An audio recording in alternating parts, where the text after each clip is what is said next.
What is up, Looney fans? Simon here. Welcome to Hannah Talk. Hope you're all doing absolutely fantastic. Today I am here with a very special guest. Now, he is an actor who is best known to fans across Looney Tunes as the voice of Porky Pig, as well as Marvin the Martian, Tweety, Speedy Gonzales, and many other classic Looney Tunes characters across many iterations of the famous series. But he's also best known to fans as the voice of Luke Skywalker in several Star Wars productions, including Robot Chicken, but he's also starred in several anime such as Lupin III, Spirited Away, Akira, and much, much more. Please welcome the amazing Bob Bergen. Hey, buddy, how are you? I'm very well, thanks, Bob. How are you? I'm doing good. That is fantastic. That is awesome. And obviously, during this time, with what's been happening this year with the pandemic, how have you been keeping things up, especially on the acting side of things? Well, voiceover actually never stopped. In fact, it thrived with COVID because, we don't have to go to a studio. But we all had to make some major adjustments when this thing hit in March. In the world of animation and games, we never worked from our home studios. We all had home studios to audition, but we never worked from our home studios. And then all of a sudden, we're quarantined, and within, oh gosh, I would say 2 weeks, every one of us had broadcast quality home studios, and through technology, Zoom and whatnot, it's been not only business as usual, but it's been even busier because our agents can book us for more jobs during the day because we don't have to drive to different studios. So voiceover was the only acting genre that thrived during COVID. Broadway theaters closed, TV and film is back, but it's not the same. Voiceover is phenomenal. It's never been better. Oh wow, that is fantastic, and that definitely seems to have been the case with a lot of voice actors, including the ones I've interviewed this year that have mentioned about them starting up a lot of home studios. Even some actually starting and creating home studios well before 2020 even struck. So that seems to have been the case in this case with animation. Even though animation takes quite a long time to fully develop, as well as get released out into the public, it's been kind of the industry that has still kept going through all of this, which is fantastic. Well, yeah, and other genres of voiceover, especially the world of promo, trailer, and the non-union world outside of the major markets of LA, New York, and Chicago, they've been working from home. Oh my gosh, for 2 decades or more. Animation, if you do TV animation, it's ensemble. If you do feature animation, you go to Disney, you go to Sony, you go to Fox, and you work, on the soundstage. So this adjustment for us for animation was new to us, but certainly working from home in the world of voiceover is not new to voiceover actors outside of animation. Right. That's fantastic. That's absolutely wonderful. Now, now let's of course get started with talking about the very beginning of your career. How did you get started in acting? Well, I wanted to voice cartoons since I was a kid, and in particular, I wanted to voice Porky Pig. So I got lucky. My dad moved the family to LA when I was 14, and I just picked up the phone and I called Hanna Barbera, and I found Mel Blanc's phone number in the phone book, and I crashed a recording session and watched him work, and then started studying voiceover. And I was very, very, very well trained by the time I was 18, graduating high school, and secured my first agent, got my first job. But then, I had about 5 years of survival jobs while I was trying to build a career and make a living at this. So the entire journey from first class to working actor was about 9 years. Wow, that's fantastic. That's absolutely wonderful. And of course, you mentioned about, of course, with Mel Blanc, and who else have you listed? Would you list as like your biggest influences? Oh my goodness! Certainly the classic voice actors that came before my generation, which would be June Foray, Don Messick, Paul Frees, um, Dawes Butler, um, but Jack Mercer. Also, a huge fan of the creators and the producers of these classics, the Chuck Jones and Friz Freeling and Bob Clampett, Bob McKimson, the Fleischers. I was a fan of animation well before I was working in animation. Fantastic. That's absolutely wonderful. And with any sort of series or project, do you walk into a series or a project expecting to play like a certain role, or is it like a jack in the box, not knowing what's going to pop out? Oh, it's called audition. Every day of my career, every day of my life, I'm auditioning, and so um, you don't audition thinking that you're going to book it. You can't, because you'll go crazy. I read on a slow day, I'll read for 5 things. On a busy day, I'll read for 25 things. So you audition and you forget. So if my agent contacts me that I booked something, I literally will have to look back in my records to refresh my memory, because I will have no memory. Once I finished that audition and sent it in, I have no memory of it, because you can't hold on to stuff like that. You go crazy. Right. That's fantastic, and that's definitely true in that sense. And with any audition that you've done in the past and you currently do now, have you ever turned down an audition for any particular reason? Sure, yeah, I'll turn down lots of games because they're too throaty, and I'm not going to destroy my voice or destroy my throat. Games don't pay residuals. So if a game looks like it's going to be screamy or throaty, and it damages my chances to even audition for a commercial, say I have a game session at 9, it means I've got to be available afternoon for something else, I'm not going to risk losing my voice. I have turned down auditions because oh, I didn't like where the characters were going. I didn't want to portray. There are a lot of games I'll turn down because I find them too violent, and I don't want to participate in something I think is going to be detrimental to kids. So, and that doesn't. I'm not. I'm not saying I won't do adult stuff. I do a lot of Adult Swim product all the time, but yeah, I think. And also, sometimes they are not offering enough money, and I'll say no. But if you say no for a negotiation, you got to be willing to walk away from it. But you don't get a yes if you don't risk a no. Right, and I think that's fantastic. And there has been several actors that have turned down like auditions for very much the exact same reasons. In that case, like I think there was an interview that I remember from Doug Stone, who do many fans out there will know from the Metal Gear Solid series, who says he's turned down auditions for like depending on the project, if it's like detrimental to younger audiences, but especially like going against his beliefs in that sense, where it's like if I work on an anime project and I see something that's completely against what I stand for, I just go like, nope, not doing it. Well, So and the problem is you might not see that in the audition. You might be, if it's a series, you might be 12 episodes in before you see something that goes against your grain. At that point, you're committed to it. So it's up to the actor to clarify that with the creatives, with the producers, before you take the job. Tell me where the story arc is going to go. Um, I mean, for the most part, it's really rare for that to have happened to me. In fact, I can't even remember when that's happened. But I also don't do a ton of anime these days. So, but some actors will turn down a McDonald's commercial because they're vegetarians and they don't want to advertise meat. So everybody has their standards, and that's the only thing we go into this world with is standards and ethics. So don't sacrifice that just for an acting job. absolutely, and that's fantastic. And as you were mentioning about before, with working on series that are like serialized or have a storyline to them, like with any like, have you ever worked on a series where your character has been prominent across the series, or you're working on a certain storyline? Do you have an idea for where that character or that story is going, or is everything recorded out of context? It depends on the project. If it's an animated feature, it's completely recorded out of context.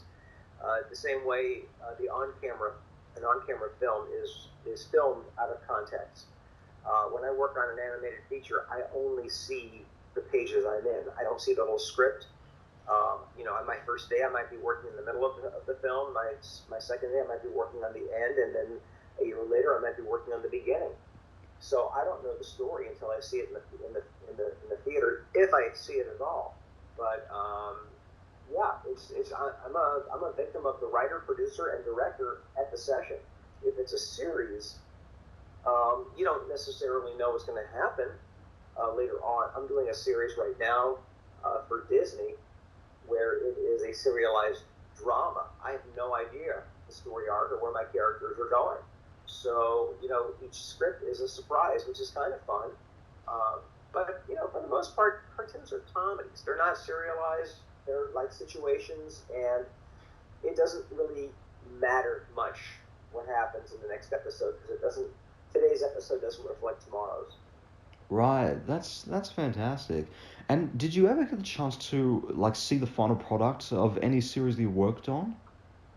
Well, sure. I mean, if I turn on the shows, of course, yeah. I'm not a big fan of watching my work, but we're doing a series of shorts right now for HBO Max called Looney Tunes Cartoons. I've seen all of those, but they've only released about, oh gosh, I think 10 of them so far. So, but I watched those because I just knew that the writing and the storyboarding and the character designs were so good. I wanted to see it completely animated and produced. Fantastic. That's absolutely wonderful. And what was like your very first voiceover role? My first voiceover role was a cartoon called Spider-Man and His Amazing Friends in the early 80s. That's where I got my SAG card as well. Fantastic. And what was it like stepping into the world of Spider-Man? I didn't think of it as stepping in the world of Spider-Man. I thought of it as stepping into a studio at my first job, and I was terrified. I'd never done it before. I'd been training for 4 years, but I'd never actually worked, and I was sandwiched in between Frank Welker and Michael Bell, who, if people know animation and voiceover, those are royalty. I was working in the studio where I had studied voiceover. That was kind of comforting. There was a familiarity about that. Um, but the job itself, oh my gosh, I was petrified, and I pulled Frank Welker aside, and I said, "This is my first job, and I'm terrified." And every time I did a line, he gave me a thumbs up, or that was perfect, that's okay. Just because he knew I was just really, at that time, they didn't hire young people to do voiceover. They had plenty of adults, and for the most part, adult women and adult men did kids' voices. They didn't really hire kids back then except for the Peanuts specials. So for me to be 18, working on an NBC cartoon, and I only did a few episodes, but that first one, that was pretty terrifying. But the idea of stepping into I tell you what I was excited about. That show had been on the air, and the narrator of the show was Stan Lee, who was the head of Marvel, and I was excited to meet him. He wasn't there. He recorded his stuff separately, so I was kind of bummed about that.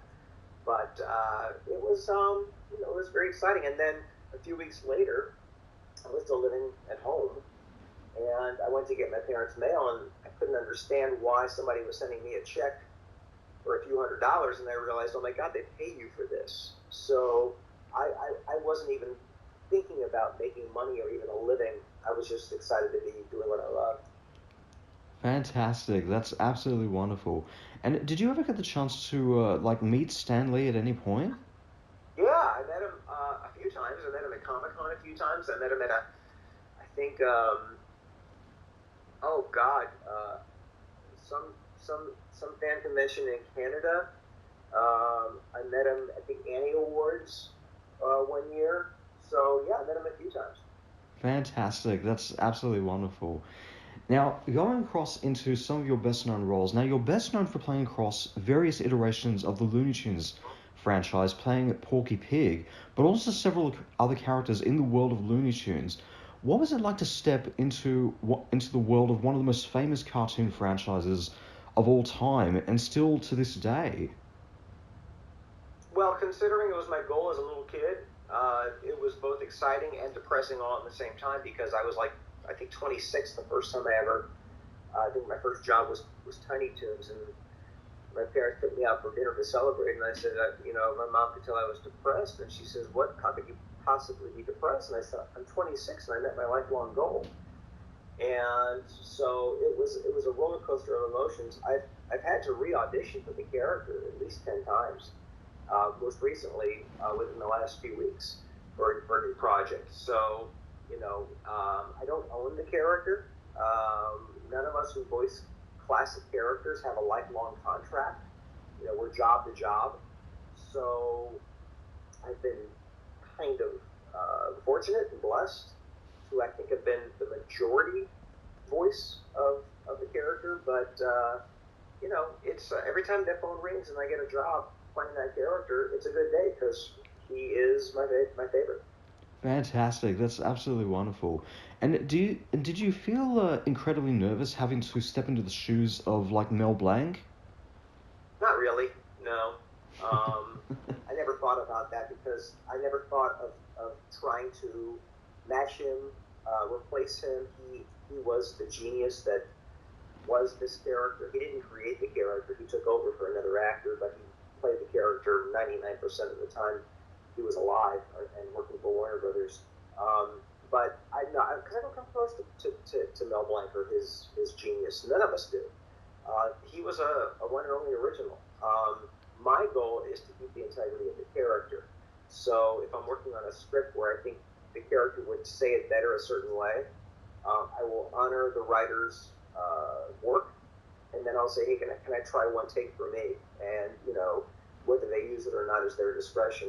But I have a lot of affection for the integrity of the character. So I think more about that character rather than, boy, I hope I'm following in Mel Blanc's legacy, because nobody can. None of us can. He was a one and only. Absolutely, and I think that's absolutely fantastic, and especially because like for any actor that has to step into like a legacy kind of role where they're taking up after another actor, it it can be extremely daunting in that sense. I remember that there was I remember an interview that I did with David Kay this year where he spoke about where he did Young Justice season 3 in taking up after Miguel Freya who did the voice of Vandal Savage in the first two seasons, and he had taken up the role after Miguel when he had passed away from cancer, and how incredibly nerve-wracking it was for him to take up after the role for that. But then come to hearing clips of him in Young Justice season 3, I thought that he had done a fantastic job, and I said to myself, if I closed my eyes and listened to that, I never would have thought that was David Kay. I still would have thought that was Miguel Freya doing the voice. So David was trying to voice match? I'm not entirely sure. I don't think that was really the case. I think that was just him trying to honor Miguel's like performance, but try to do it as much of his own as possible. But to me, I didn't think David Kay when I was hearing that. I went like, wow, it sounds so much like Miguel. It's crazy. But I thought that it was fantastic. So it was absolutely amazing. So, and talking a little bit more with regards to Looney Tunes, now obviously there'll continue to be more Looney Tunes cartoons going in the future, but is there anything that you personally want to see in the world of Looney Tunes that hasn't been done before? No, it's all been done. What I'd like to see is them continue the product, but I would love, it would be really awesome. Right now, with COVID aside, we did over 200 of these shorts. It would be great to see them in the theaters again. That's that's that's not necessarily an issue with the producers or even the studio. It's an issue with movie theater owners who don't want to take up more time than they have to per run. Because if you add a 5 minute short in front of every movie that runs, you could have shown possibly another run of that film and gotten more box office. So it's a box office issue. But I Right. think fans would eat it up if they showed these cartoons in the theaters. Absolutely. That would be fantastic. I think personally what I would love to see them do in the Looney Tunes franchise, and I think in terms of like crossover would be amazing because they've got access to these two, because Warner Brothers have access to these two properties. I would personally love to see them do a live action Justice League and Looney Tunes crossover. I think that would be amazing. It would be interesting. I'm not quite sure exactly what the relationship would be, but yeah, you never know. Absolutely. That would be amazing. Now, you've also starred in several Star Wars productions, from the Clone Wars to the video games, particularly as Luke Skywalker. What was it like stepping into the world of Star Wars? Well, I'll tell you, I turned down that audition originally because I kept saying to my agent, I can't sound like Mark Hamill, and she actually called the casting directors and producers and politely turned it down for me, and they wanted to see me anyway. And I walked into their audition. I said, guys, I can't do Mark. And they said, don't do Mark, do Luke. And I went, oh, okay. Um, I'm not. I enjoy the Star Wars films, but I'm not a diehard fan. So, I mean, I literally this past week did an episode of Robot Chicken as Luke, and I had to once again get an education on how to pronounce things because I don't memorize, the characters, and I don't know the lore and the story arc. I just go in there and have fun playing whatever character they're having me play. But it's definitely fun. It's definitely neat to be a part of something that is so well received and well liked by fans. For my goodness, almost going on 50 years soon. But um, I don't find that I'm doing anything. It's like Mel Blanc. Mel Blanc was the original. Mark Hamill's Luke Skywalker, as far as I'm concerned. So I'm just kind of borrowing the character whenever they call me. Fantastic. That's absolutely wonderful. And did you ever get the chance to meet Mark Hamill or any of the actors from Star Wars? Yeah, I've met Mark several times, and we were both nominated for an Emmy in the same category a few years ago, and tried to get together. I tried to see if he wanted to go out and celebrate for dinner, but he was busy. We've met at sessions. I'm not personally, I guess, responsible, but I was at a studio one day and I was doing Looney Tunes, and he's like, "Oh man, I would love to do something with the Looney Tunes." And I walked into my studio and I said to my producer, I said, "Mark Hamill would love to do Looney Tunes." And he's like, "Get out of here." I said, "No, he's out there." So they wrote him a part, and sadly I wasn't able to work with him that day because we weren't scheduled together. But he's the nicest guy on the planet. He's so um, funny, and he's nice to fans. I was working at a studio one day, and he was just sitting on a couch with a whole bunch of kids. I don't know if it was a charity or Make a Wish or what, but he was just there meeting kids and signing stuff. And you find a lot of people in my business, voice actors, who go out of their way for that sort of thing. That's fantastic. That's absolutely wonderful. And to all the listeners out there who'll be listening to this interview once it's up, let me know in the comments below. How much do you want to see Mark Hamill appear in the Looney Tunes cartoons? Because that would be fantastic. And Well, he already did. He recorded it and it aired. So, yeah, he did it. Oh, wow. That's absolutely fantastic. That's just absolutely wonderful. And speaking a little bit more with regards to Star Wars, now, of course, we've got several more Star Wars productions happening right now. Obviously, the Mandalorian series, but also more cartoon series coming thanks to Dave Filoni. Would we hope to see you come back into the world of Star Wars? Oh, perhaps. Fantastic. That would be amazing. Now, you've also starred in several anime productions such as Lupin the Third, Spirited Away, and Akira. What was it like stepping into the world of anime? Um, my first job was Akira. I didn't know what I was stepping into. I didn't audition for it. I just got called by a friend of mine who was directing it, and I had never done dubbing before. I guess I didn't know I was a fan of anime until I found out that Speed Racer was an anime show, and I was a fan of that in the 60s when I was a kid. Again, I only worked on the scenes I was in Akira. I didn't know the story. I didn't understand what I was doing. If the director was happy, I was happy. Let's move on to the next scene. Um, you don't do anime for the money because the money's not very good. The people I work with doing anime, or worked with back when I was doing anime, are just some of the nicest, most talented professionals I will ever work with in my career. And the fans of anime are the best fans in the world of all of animation.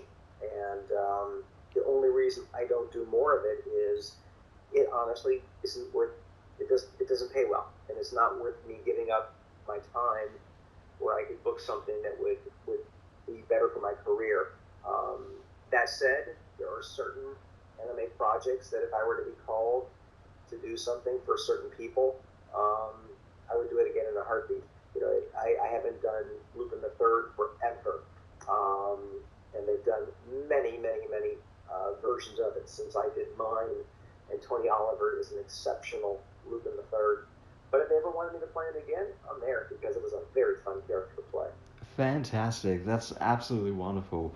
Now, as many anime fans out there will know, that anime has been based on the manga series. Have you ever read the manga for any anime project you worked on, or heard of a certain project before you started working on that series? Nope. Again, I'm not what you call a fan. When I worked on Spirited Away, because I had done a lot of voice work for the Pixar films, and Spirited Away, the English dub, was produced by Pixar. So the people that would hire me to come in and do voices for Pixar films called me in to do that film, and same with Ponyo. So, and again, I did not audition. I didn't audition for Lupin the Third. I think, I'm trying to remember who that was. I know Jerry Beck. Oh, it was Streamline. It was Streamline. Carl Mason.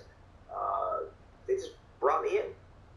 So, yeah, I mean, I don't think, with the exception of Looney Tunes, I don't think I've ever said, ooh, I'm a fan of this. I'm dying to work on this franchise. I've just been fortunate to work.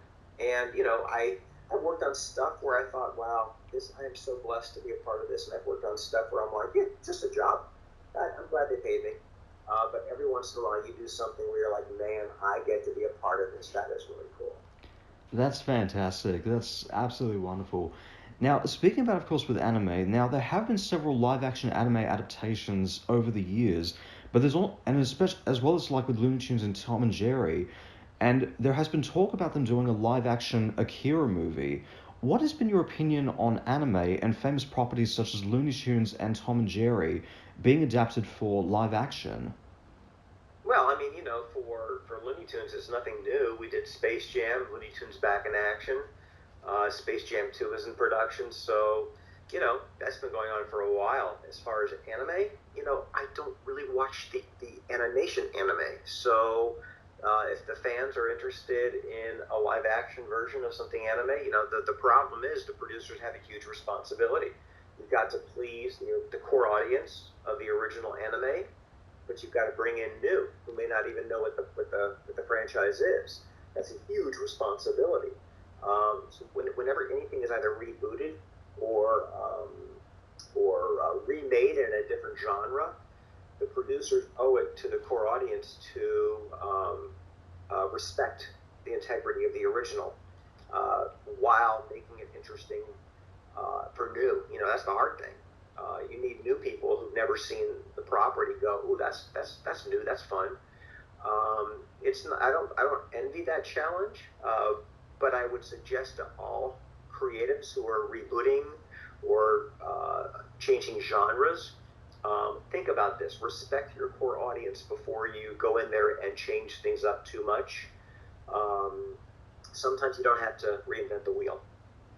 Absolutely, and I think that's definitely true because you're looking across at like a lot of these really famous franchises and properties, like Looney Tunes, for example, which has lasted for years and years and years, is asking the question every time a new series comes up, how do you try to keep that series as fresh as possible while at the same time try to respect what has come before it, and try to pay respect and homage and try to be a love letter to the fans in that sense.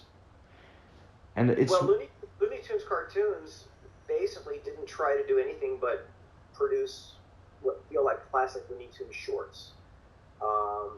Now, oftentimes these characters were put in situations you might see a cell phone or an Uber driver, things like that, a computer. But if you compare these to the classics of the 30s and 40s, they feel the same. The character designs are similar. The music is a full score. The backgrounds look classic. And then we've done things like the Looney Tunes show, which they made it really into a sitcom. Daffy and Bugs were roommates, and I think Speedy Gonzales had a pizzeria. They really just took these characters and put them in its own situation comedy. And then we did New Looney Tunes, where they were really well written as classic Looney Tunes. But they didn't have the budget for the full animation, and they adjusted the character design. I heard from lots of fans who did not like the readjusted look. They went back to Porky's original character design where he was really fat. I mean, Porky originally was this real, just enormous character, and he evolved into the Porky that we know. I didn't mind it. What I loved about it was that the writing was just so damn good. To me, if it's not on the page, it's worthless, and the writing was just outstanding. That's absolutely fantastic, and that's definitely true. As you mentioned about before, with like obviously the new Looney Tunes cartoons, which is going back to the sense and the feel of the original ones from back in the 30s and 40s. And that's definitely something I've noticed watching clips from the Looney Tunes cartoons. It definitely brought me back to watching the classic cartoons. It was so fantastic. And I know that in the new cartoons, I know there's been like a bit of controversy regarding some of the choices that were made for certain characters, like replacing Elmer Fudd and Yosemite Sam's guns with scythes and all that kind of stuff. What's been your opinion with making small changes like that? I have no opinion whatsoever. If they had consulted me, I'd have an opinion, but I'm just the actor who gets hired to voice the cartoons, and whatever decisions they make, as far as weapons and whatnot, whatever. To be honest, I think you can turn on the news today and see more violence than you could ever see in a cartoon with a gun. But that's what the producers wanted to do, and God bless them for doing it and hiring me. Absolutely. And now talking a little bit more about, as you mentioned about before with Space Jam 2, what was it like when the announcement was made that there's going to be a sequel made to Space Jam? I didn't believe it because I'd been hearing that since we did the first one in back in the 90s. So it was one of those I'll believe it when I see it. And, you don't, in fact, even once you see it, you don't believe it until you find out you're still in the film. I mean, so many times an actor is hired to do a cartoon. You voice cartoons sometimes 2 to 5 years before they come out. Then you go see it and you go, oh, they replaced me. Dad did a film called, oh gosh, The Thief and the Cobbler. And when I found out it was being released, I found that they had replaced me with Matthew Broderick, and they definitely did on a budget. So you never know if you're still going to be in the film when it comes out. But as far as Space Jam 2, well, I do know it's actually happening now. But for 20 some odd years, I didn't believe it until I saw it. Fantastic. That's absolutely wonderful. And I think for a lot of, for myself, having loved the first Space Jam movie, when the announcement was made of them developing a Space Jam 2, at first I didn't believe it myself until they started making a lot of the casting announcements on who they've got in the movie. Like Don Cheadle, they're getting Eric Bauza into the series. They're obviously getting you back into the series, and they're also getting Kath Soucie back as Lola Bunny in the series. And I went like, all right, they're going full on into this. This is going to be fantastic. And Jeff Bergman is doing Bugs, and Jeff and I started together on Tiny Toons. I was doing Porky and Tweety, and he was doing Bugs. So that was really cool. And Jeff is doing Looney Tunes cartoons as well, doing Elmer and Sylvester. So he's phenomenal, and I'm really excited to have him back as Bugs. Absolutely, that is just fantastic. Now, we've got ourselves a couple of fan questions here. The first one we've got here is from Joshua Batten. Shout out to you, Josh, who asks... Hi, Josh! Hey! Who asks, what was your experience hosting Jep, the kids' spin-off of the classic game show Jeopardy, like? It was enjoyable. It was one of the hardest jobs I've ever had to do because I was used to relying on a microphone, and all of a sudden I have a camera. The host's job is to keep the game playing, keep it going, not interfere with the game, and also hold the reins. Having never hosted anything like that in my life, that I would say that I felt more of a responsibility for that than I ever did stepping into voicing classic characters. But that was also because I wasn't trained in it. I wasn't expecting to do it. I didn't pursue it. It just sort of fell into my lap. But it was one of the most enjoyable jobs I've ever had in my career. That's fantastic. And hopefully, and shout out to you, Josh, for such an awesome question. Hopefully that answers that question really, really well, which is fantastic. And the next one we've got here is from Rachel Parkinson. Shout out to you, Rachel, who asks, when you finish recording, do you feel like talking or do you prefer to let someone else do the talking while you listen? It's a good question. I don't answer my phone very often. That's why God created caller ID and voicemail. I talk for a living, so I'm not one who likes to spend hours talking on the phone to people. Um, it's my voice is my instrument. So I can't imagine that somebody who goes to an art studio every day and sculpts is going to come home and whittle. So perhaps they do. I don't know. But no, I kind of like to rest my voice on the couch potato. But there are some days that are I'm in my office, in and out of my booth all day long, and there are some days I'm just folding laundry. So every day's different. Fantastic. And awesome questions from Josh and Rachel. That is absolutely fantastic. And to all the listeners out there, in case you need to know, I'll be posting up announcements for whatever guests I have on Hannah Talk, so you can post up any special messages and any fan questions you want me to ask during the interview. So keep them coming because they are fantastic. This is absolutely wonderful. And on to the next question. Where do you hope to see yourself with regards to acting in the long run?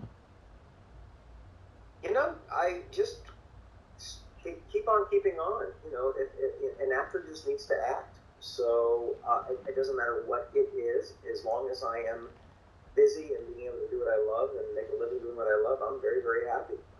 COVID has made that adjustment as far as geography is concerned. I teach animation voiceover, and I miss my workshops. I used to teach 3 8-week workshops a year, and those are on complete hold.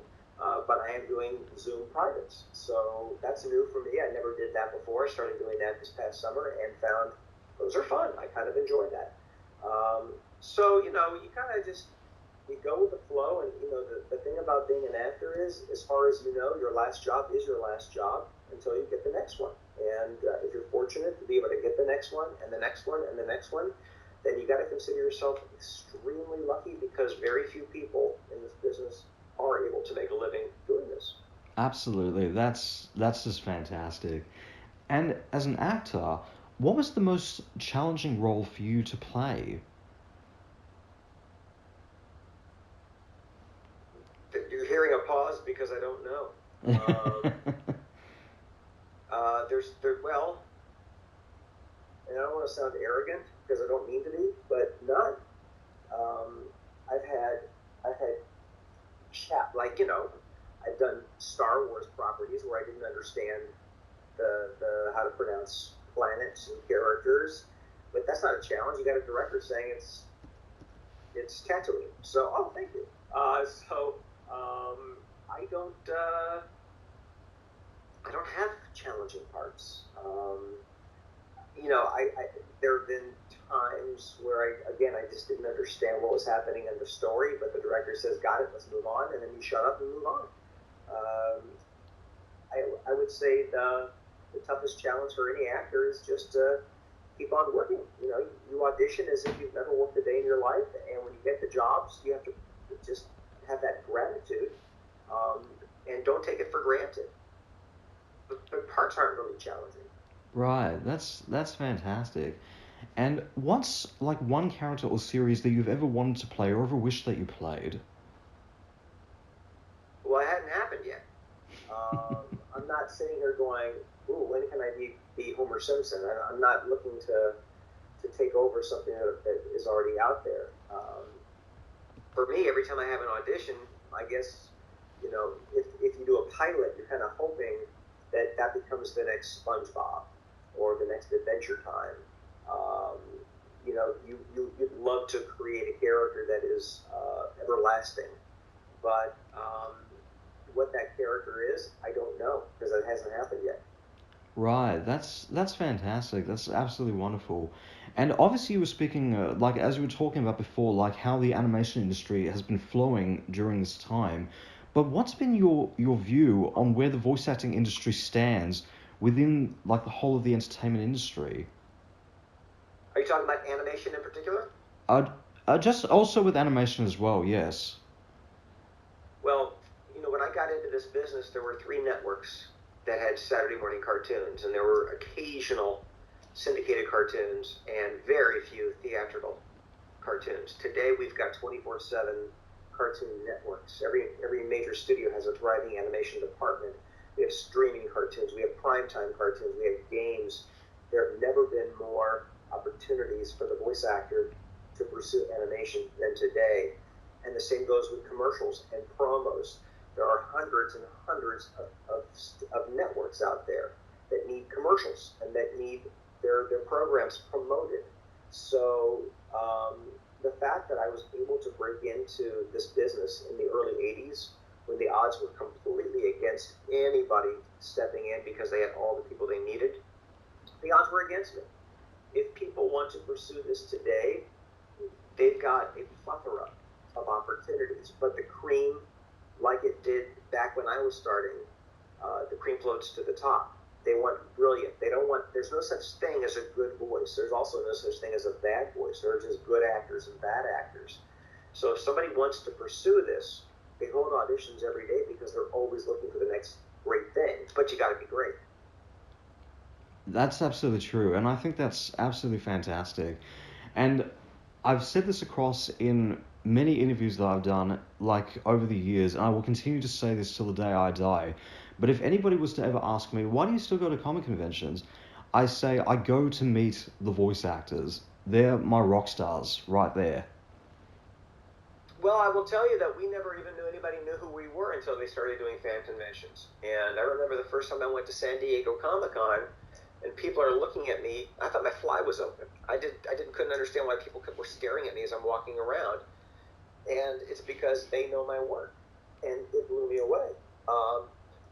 One of the nice things about being a voice actor is outside the fan conventions, you've got anonymity, and I've got friends who are well-known faces, and we'll go out for dinner, and people stare and they ask for autographs while you're chewing, and they follow you into the restroom, and it's on one hand a little annoying, but on the other hand, those people are responsible for a lifestyle that actors are able to enjoy. So going to Comic-Con for 3 or 4 days, it's like being the Beatles over the weekend. It's certainly an ego rush, and I cannot tell you how I appreciate that people care enough to listen to what we're doing right now, to stand in line to shake my hand or to sign an autograph. It's awesome to be appreciated and have your work appreciated. Absolutely, and it's absolutely fantastic. I think that's just wonderful.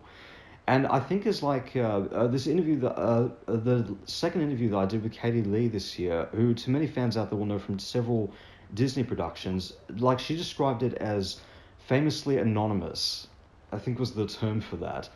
Who was that? Was that Katie Lee? Yes, that's right. Yes.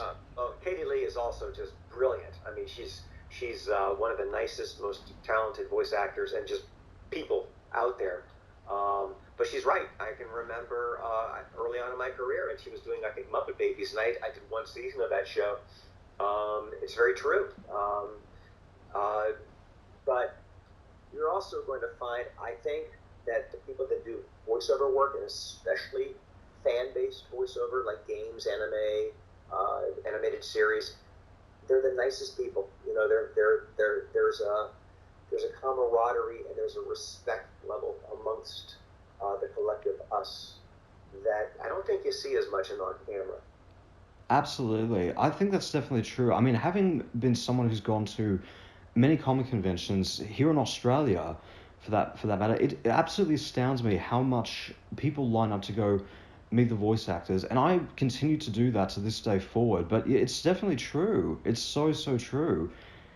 Even when you have like this lineup of really big live action actors on the side, people to this day still queue up in piles to meet the voice actors because of how much they meant to their childhood, or how much that character meant to them, or how much the actor meant to to the role and in general. It's amazing. It's absolutely fantastic. Yeah, and it's definitely not something that we take for granted. It's very appreciated.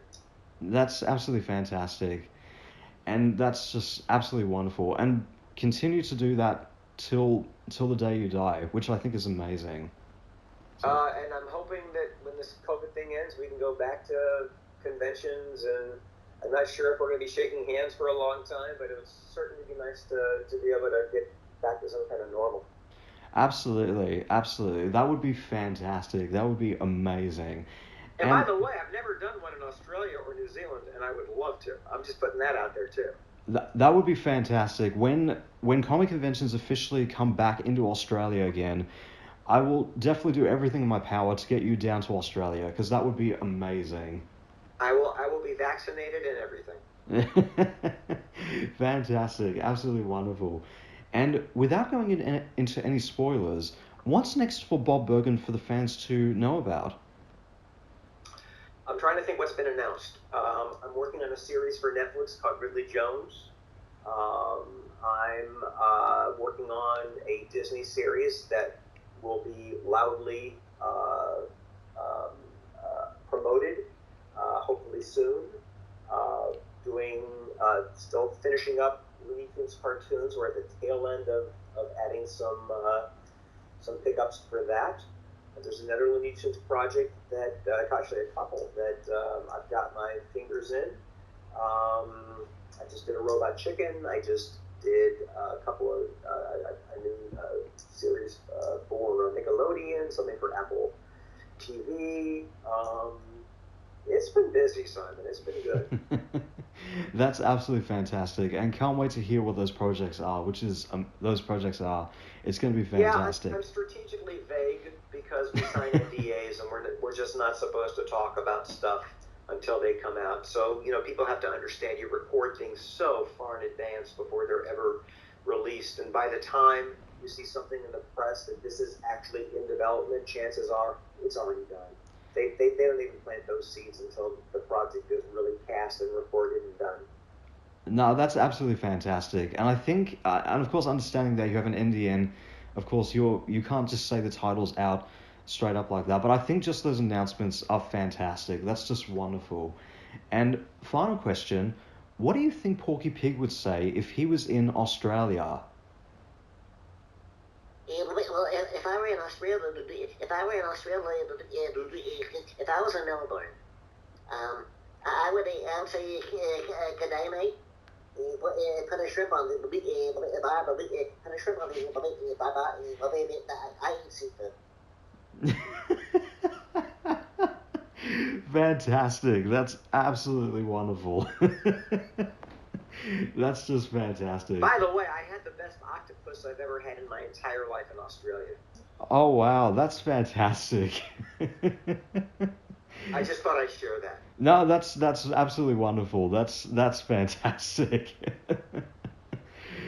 Bob, it was someplace in Sydney, and it was like a mall with tons of food places, and I had to go downstairs, and I was like, we were just starving. Let's eat here, and it was like the greatest octopus I've ever had in my entire life. That's absolutely fantastic. That's just wonderful, and thank you for appreciating the cuisine of Australia. Oh, I gotta tell you, I wish I'd spent more time in Sydney. It was just the nicest people, friendliest people, and it was awesome. And hope to see you back in Australia, especially at a convention in Melbourne one day. That would be awesome. That sounds good. That sounds fantastic. Bob Bergen, thank you so much. It's been an absolute honor. My pleasure, my friend. Absolutely. And is there anything you would like to say to the fans out there in Australia and in the world? Well, thanks for watching, and that's all, folks. That's just fantastic. That's just wonderful. Well, guys, if you'd like to find out more about Bob Bergen, you can check out the links which I'll put to you in the description below. Don't forget to subscribe down below to Hannah Talk. Click that bell, check out for notifications, check out the links below, and be sure to comment below as well. Thank you all so much for listening. This is Simon and Bob Bergen signing off. Bye for now.